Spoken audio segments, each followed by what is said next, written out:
안녕하세요. 에델입니다. 오늘 공부할 내용을 살펴보겠습니다.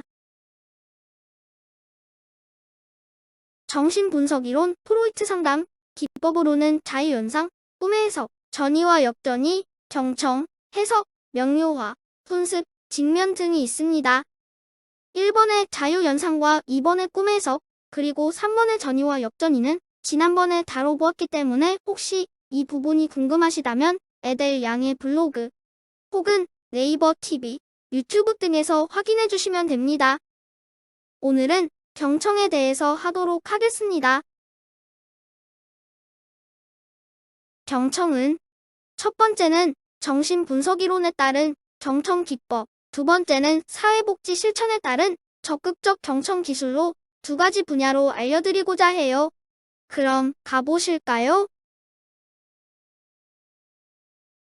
정신분석 상담, 기법에 따른 경청은 정신분석 이론에 근거한 사회복지사의 중요한 과업 중 하나로 글자 그대로 상대방에게 관심을 집중시키고 상대방의 말을 열심히 듣는 능동적인 과정입니다.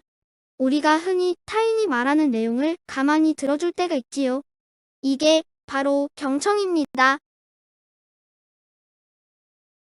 이러한 경청 기법은 클라이언트의 사고와 감정을 이해하려는 적극적인 활동으로 사회복지사와 클라이언트 사이의 신뢰관계 형성이 도움을 주는데요. 지금부터는 사회복지 실천 기술에 따른 경청 기술에 대해 말씀드리겠습니다. 실천 기술에 따른 경청 기술은 클라이언트가 하는 말을 주의 깊게 듣는 것뿐만 아니라 비언어적 제스처, 자세, 행동 등을 관찰하는 것을 말합니다. 그리고 이때에는 클라이언트가 자유롭게 표현할 수 있도록 적극적으로 격려해주고 클라이언트 간의 대화 내용을 기억하는 것 모두를 포함합니다. 그리고 적극적 경청 기술은 앞서 말씀드린 것과 더불어 클라이언트가 말하는 것을 정확하게 받아들이고 이해하고 있음을 끊임없이 클라이언트에게 전달하는 것인데요. 이를 통해 클라이언트가 자신이 제대로 이해받고 있다는 생각을 갖도록 하는 것입니다. 이를 피드백 과정의 일부라고 보기도 하며 상담자와 클라이언트 간의 신뢰관계 형성에도 도움을 주게 됩니다. 이때 사회복지사의 역할에 대해서 한번 알아보겠습니다. 사회복지사는 클라이언트의 표현에 대해 공감적인 태도를 보이고 주의 깊게 들어야 하는데요. 이 말을 다시 풀어보자면 자유연상을 통해 내담자가 자유롭게 말하는 내용을 중립적이고 공감하는 태도로 주의 깊게 듣는 것을 말합니다. 또한 표정이나 몸짓도 관찰하여 내담자가 말하는 것의 의미를 파악해야 하며 클라이언트가 어떤 주제를 말하면 사회복지사는 질문을 통해 주제가 자세하게 표현될 수 있도록 돕습니다.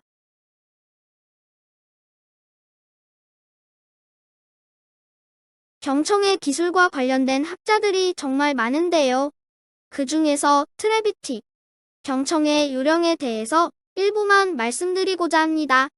여러분들이 친구, 가족 등 타인과 이야기할 때를 생각해 보시면 훨씬 이해하시기 수월하실 거예요.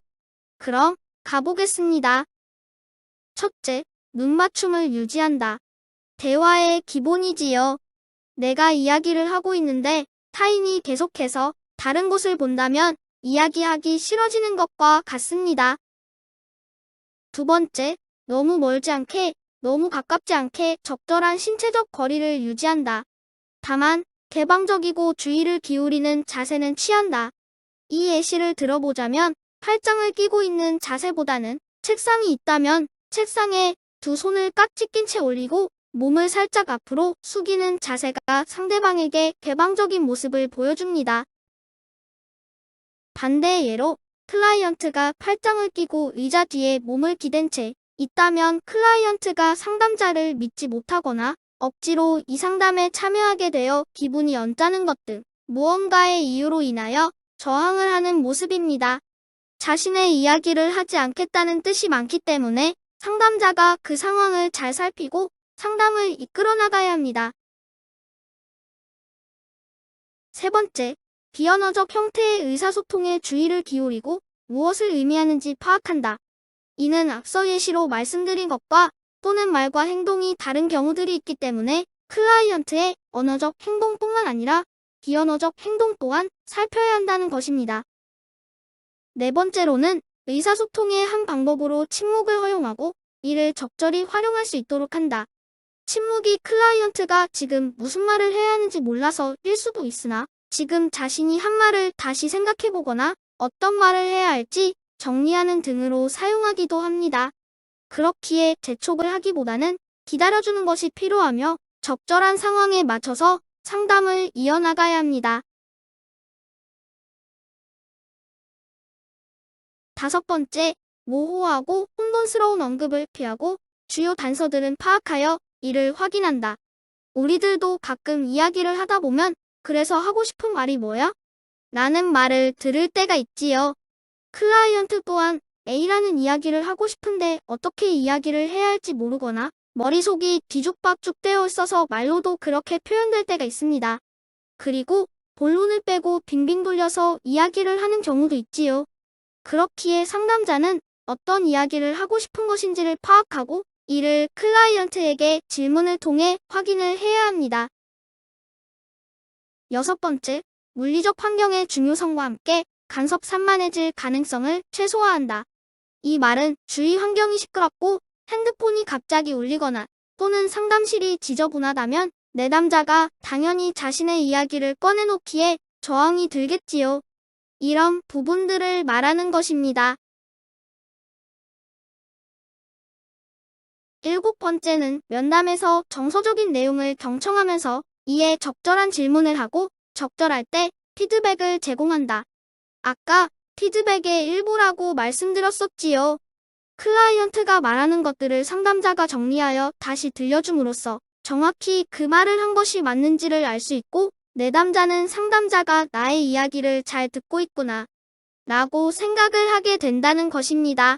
그리고 이야기가 계속 다른 방향으로 간다면 상담자가 다시 원래 이야기에 집중할 수 있도록 해주어야 합니다.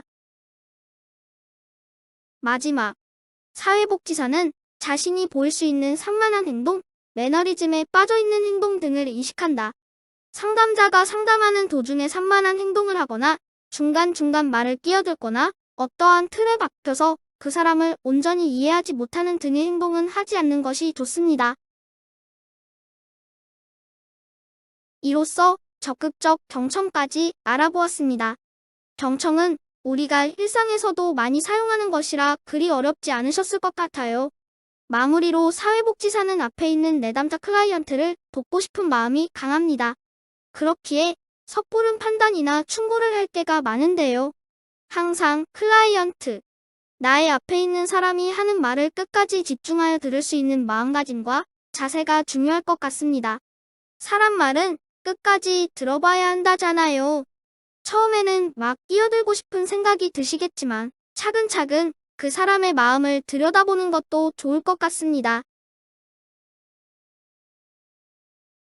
다음에는 적극적 경청 기술의 단계로 내용 반영하기, 감정 반영하기, 감정과 의미 반영하기로 찾아뵙겠습니다.